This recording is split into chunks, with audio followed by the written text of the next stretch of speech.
my process has really been informed more by the architecture and specifically the features of the window being this room with a view, and it's mostly about the architecture. You know, as dancers, we're used to having this like neutral blocks where you can kind of do what you do. So having to demonstrate and figure out how to work with it is also about interacting with like limited space, and not only that, but then the fact that people are doing things in different spaces. But I also think that's also shaping what we're doing. And I think that I've been finding it's actually, I'm drawn more to the smaller spaces now, as opposed to like the obvious, like, oh, I'm gonna translate what I would normally do in a studio or a theater in the house by finding like a larger space where I can occupy the most space possible. But now I'm actually like interested in like the nooks and crannies and how that can offer something totally different than the theater and studio space.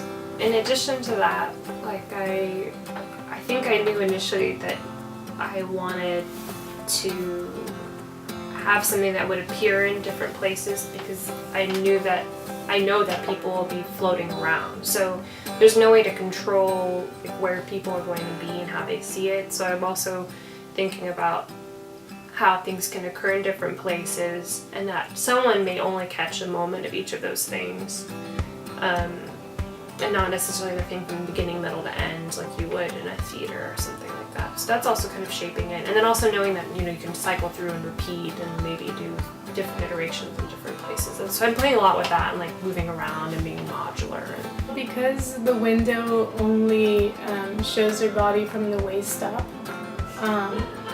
again, it keeps informing me of what other material can emerge from using the arms, the torso, the head, and what kind of different pictures can I create isolating those specific body parts, and what is less visible depending where they're situated in relationship to the windows.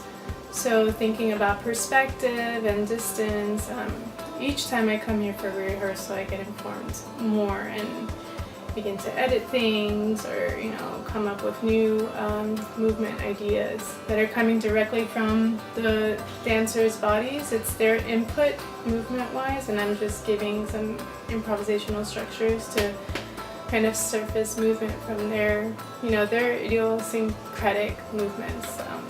I'm still in a place of, still trying to process where my process is taking me.